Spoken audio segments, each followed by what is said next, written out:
Քաղաքում հայտարարված մաքրման ու բարեկարգման միամսյակն ամփոփվելու է ապրիլի 18-ին։ Համաքաղաքային շաբաթօրյակի նվիրված աշխատանքային խորհրդակցություն անցկացրեց քաղաքապետը։ Ներկային քաղաքում գործող հիմնարկ ձեռնարկությունների տնօրեններ։ Քաղաքապետը նշեց, որ թեև շաբաթօրյա քաղաքում անցկացվում է ամեն տարի եւ ներկաները դրա անցկացման հետ կապված փորձ ունեն, սակայն անհրաժեշտ է կոնկրետ նախանշել մաքրման տարածքները, հստակեցնել գործիքների կամ մեքենաների տրամադրման հարցերը։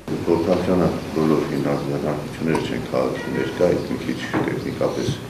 դժվար է աշխատանքային որ միաժամանակ բոլորի հետ հանդիպում կազմակերպել, բայց այնուամենայնիվ նրանց մյուսների հետ մենք բանավոր հեռախոսային պայմանավորվածություններ ունենք եւ համապատասխան մասնակցություն եւ աջակցություն լինելու։ Ապրիլի 18-ը նաև համընկնում է հուշարձանների պահպանության միջազգային օրվա հետ։ Անկախ այդ օրից համաքաղաքային շաբաթօրյակին յուրաքանչյուր տարի մեծ ուշադրություն է դարձվում քաղաքի տարածքի պատմական հուշարձանների մաքրմանը։ Այս տարին էլ այդ առումով բացառություն չի լինի։ Առաջիկայում մենք ունենք երկու խոշոր միջոցառում՝ Մեծ Եղեռնի զոհերի հիշատակի 100-ամյակը եւ հայրենական մեծ պատերազմում դարացանակի 70-ամյակը, հետեւաբար մենք նաև այդ պատմական իրադարձությունների հետ կապված հուշարձանների տարածքները պետք է պատշաճ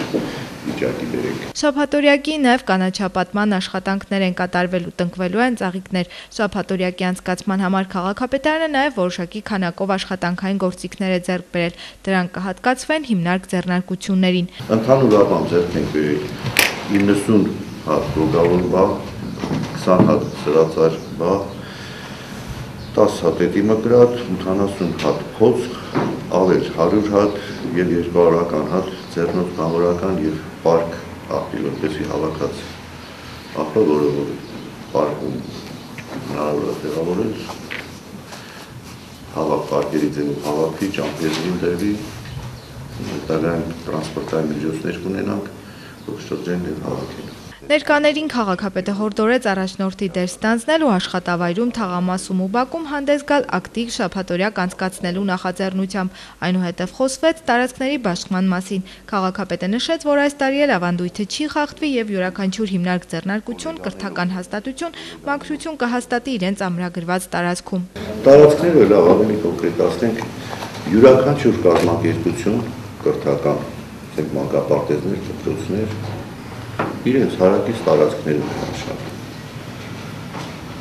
բայց նաև կան ավանդական արդեն ոչ իրենց տարածքի հարակից տարածքներում, այլ մի քիչ ավելի հեռու տեղեր ավանդական դարձած արդեն ամրագրած տարածքներ, օրինակ մի քիչ հեռու սկսենք, սանային եւ ակտիվ գյուղական թաղամասերը մեր թաղամասային ներկայացների հետ եւ դպրոցի աշակերտների կոլեկտիվի հետ կխնդրենք, որ բացի ձեր տարածքը նաև հաղթանակի բոլոր բնակավայրերում են հաղթանակի հուշարձանների շրջակա տարածքները նաև։ Ալավերդու պետական քոլեջը մաքրություն կհաստատի Քարե կամուրջի տարածքում, արհեստագործական ուսումնարանը հայրենական մեծ պատերազմի հուշարձանի տարածքում եւ Մարտի 8-ի փողոցի հետիոտնային ճանապարհին։ Քաղաքապետարանը իր տարածքը ունի միշտ բան չի փոխում։ Ով որտեղ միշտ արել է այդ տարածքները մնում են անփոփոխ։ Սոցիալական ապահովության տարածքային գործակալության պետ Արմեն Գևորգյանը նշեց, որ իրենց անձնակազմն ինչպես ամեն տարի այս անգամ էլ մաքրելու է Սայաթնովա հրապարակի հարակից տարածքը, սակայն մինչ այդ տարածքում որոշ աշխատանքների անհրաժեշտություն կա։ Խոսքը ջրագծերի նորոգման աշխատանքների արդյունքում առաջացած հողակույտերի մասին է։ Ալավերդին մեր բոլորիս տունն է մեծ ու խնդրանքս հետևյալն է։ Հիմա այս վերջի շրջանում գիտենք այս քաղաքի ջրամատակարարման ցանցի հետ վերակառուցման, վերազինման առումով հագին գործարվել է ու հագին կիսատանել թողել են։ Այդ կազմակերպության հետ հնարավոր է ճշտել, որտեղ որ բան ավարտել են։ Գոնե թողաթմբերը բանը ինչ-որ ձևով կարգավորել, օրինակ այս միազնապես շահագրված են մեր այս շենքերը հարակից։ Ասել չի, մահավոր վատ վիճակ է։ Նախորդ տարվա նույն ժամանակահատվածի համեմատ եղանակն այս տարի նպաստավոր չէ մաքրման, բարեկարգման աշխատանքների համար, սակայն ըստ եղանակային կանխատեսումների ապրիլի 18-ին մինչև կեսօր առանց տեղումների եղանակ է սպասվում։ Շաբաթօրյակի մեկնարկը կտրվի առավոտյան ժամը 9-ին։ Ջրավազան թաղամասի 40 շենքի բնակիչներն օրեր առաջ դիմել են քաղաքապետարան իրենց շենքի բակի ծառերի հարցով։ Շենքի բակի 4 ծառերը բնակիչների պատմելով իրենց խանգարում են։ Ճյուղերը հասնում են մինչև բարձր հարկի բնակարաններ։ Վտանգավոր ծառերի հետման հարցը շենքի բնակիչների համար առաջնային էր։ Ծառերը տնկել, ես եմ տնկել։ Հիմա այս ծառերը խանգարում են մարդկանց։ Ասում են, որ այս ծառերը պետք է ճյուղերը վերացնվի, այսօր Հնգեր Վարոսյանն եկել է, մարդ է բերել ու շնորհակալ ենք իրանից։ Այս ծառերի ճյուղերը վերացնում է, որ երեխեքը տակով անց են կենում, բանը շրև է, ճյուղ կը, էլի, չորացածներ է, քամին հանկած մի երեխի վրա անգավ երեխա, էլի։ Կիպարիս տեսակի 4 ծառերը 1967 թվականին տնկել է Սեյրան Եսայանը։ Արտասահման են ծառեր են սրանք, սա ընդեղից եկած ծառեր են, այս քաղցովեցը տնկելու ժամանակ, ընդերք է որ տնկում էր, ես իրանցից ուզեցի, քաղցովեցի նախագահից ուզեցի, բայց գալու եմ ստուգ եմ, հանկած, եթե տնկած չելար, վաղտ լավ չի դեք, եկավ տի հավասով շնորհակալ ենք, հնայտ են մեզ է սաղ, ենենց ուժեղացել է, սաղ էտ բաները փճացնում էլ է։ Ծառերը տնկելու ժամանակ Սեյրան Եսայանը գովեստի խոսքեր է լսել, ոգևորվել, որ բարի գործ է կատարում, իսկ վերջերս հարևաններն իրեն մեղադրական հայացքով են նայում, իրենց համար գլխացավանք ստեղծելու համար։ Սակայն ծառերը չնայած անհարմարություններին ամռանն իրենց առաքելությունն են կատարում, արևից պաշտպանում են շենքի բակն էլ, բնակարաններն էլ։ Ամառներ հովանում, ծագին շվակ են անում, լավն ալում են, ժամանակ լավ ալում, հենց որ իրանց մի քիչ խանգարում է, մեղավորում են ծառ տնկողին։ 1967-ին ծառերի տնկման ժամանակ Սեյրան Եսայանը չէր էլ մտածում, որ տարիներ անց ծառերը գլխացավանք կդառնան։ Ծառերի հետումը կարևոր ու նաև ծառերի համար լավ ազդեցություն կունենա, ասում է Սեյրան պապը։ Եթե էտեն լավը կլի, եթե ինչքան էտեն ծառը, այնքան լավը կլի, համ ձերևն է շատանում, ցած ալում, համեր խնգարում չելի, այն մտել է, այն բալկոնն է մտել են, նրանք էլ մեղավոր չեն, ճիշտ են ասում, էլի, լվացք են փռում, բան են անում։ Վտանգավոր դարձած ծառի հետման աշխատանքները շարունակվեցին մի քանի ժամ։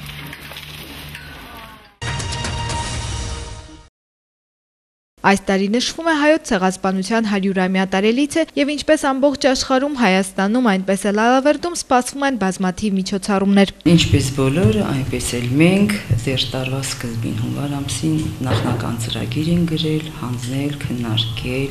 ուղարկել մարզպետարան, արժանացել է մարզպետարանում հավանության մեր կատարած ծրագիր, այսինքն նախանական ծրագիրը։ 100-ամյա տարելիցի միջոցառումներ սպասվում են քաղաքի բոլոր կրթօջախներում, մշակութային օջախներում։ Հայաստանի ազգային պատկերասրահի Ալավերդու մասնաճյուղում սպասվում է Կոմիդաց վերնագիրը գրող միջոցառում, որին կմասնակցեն Ալավերդու արվեստի դպրոցի սաները։ Հրանտ Մաթևոսյանի անվան գրադարանում 100-ամյա տարելիցին ընդառաջ կայանալու է գրքերի ցուցահանդես։ Նաև կանք պետք է լինենք ու դեռ շատանանք վերնագրով ցերեկույթ։ Այնպես որ Սարահարթում ապրող երեխաներ, աշակերտները բոլորը կարող են մասնակից լինել, թապես շատ լավ են ասում դեղի միջոցառումներ եւ պետք է անհրաժեշտ է առավել եւս այս տարելիցի հետ կապված ուղղակի ծնողներին խնդրում եմ, որ անպայման երեխաների հետ բոլոր միջոցառումներին ներկա եղեք։ Ընդհանրապես ձեր ներկայությունը դա հարգանքի դուրք է 1,5 միլիոն զոհերի հիշատակին։ Հովհաննես Թումանյանի անվան գրադարանում որոշել են Մուսա Լեռան 40 օրը գրքի թեմատիկ վերլուծություն կատարել։ Եղեռնի 100-ամյակի տարելիցի առիթով սպասվում է նաև թեմատիկ կինոդիտում։ Valex Group-ի մեր բարեգործները այնպես են արել, որ ֆիլմը կցուցադրվի անվճար, ասում եմ անվճար, եւ բոլորին հրավիրում պարտադիր դիտելու հրաշալի ֆիլմ է, պարտադիր թողան եւ դիտեն։ Ալավերդու քաղաքային թատրոնն էլ պատրաստվում է նոր ներկայացման։ Ռեժիսոր Հրաչյա Պապինյանը բեմադրում է Վահա Գնդավթյանի Ռեքվիեմը։ Այսքանով Եղեռնի 100-ամյակին նվիրված միջոցառումները չեն ավարտվի եւ կշարունակվեն նաեւ ապրիլի 24-ից հետո ամբողջ տարվա ընթացքում։ Կոմիտասին նվիրված երեկո կա նաև ամսի 28-ին, ճիշտն ասած 24-ով չի սահմանափակվելու, որովհետև ամբողջ տարին է 100-ամյակին նվիրված, ճիշտ է բոլորս ապրիլ ամսին ենք ուզում ամեն ինչ հասցնենք, բայց կարծում եմ ամբողջ տարին առջևում է եւ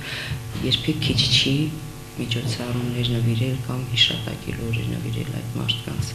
Ապրիլի 24-ին է սպասվում է մոմավառություն Ալավերդու Սուրբ Գրիգոր Նարեկացի եկեղեցում, այնուհետև Սքոյեր դեպի անմեղ զոհերի հուշարձան։ Ապրիլի 7-ին Մայրության եւ Գեղեցկության տոնի առթիվ Ալավերդու մշակույթի կենտրոնում կայացավ տոնական համերգ։ Ալավերդցի կանանց համար հաճելի անակնկալ էին պատրաստել երգի թատրոնի սաները եւ հրաշամանուկներ պարային խումբը։ Թատրոնի եւ պարի խմբի սաները հանդես եկան ինչպես ազգային, այնպես էլ ժամանակակից պարային ու երաժշտական կատարումներով, ապահովելով հանդիսատեսի բարձր տրամադրությունը։ Միջոցառման համերգը կազմակերպել էր Աղասի Գևորգյանը իր երգի թատրոնի սաների օգնությամբ եւ համերգը ել ավելի գեղեցկացրեցին եւ ճոխացրեցին մշակույթի կենտրոնի հրաշամանուկներ բարի համույթը։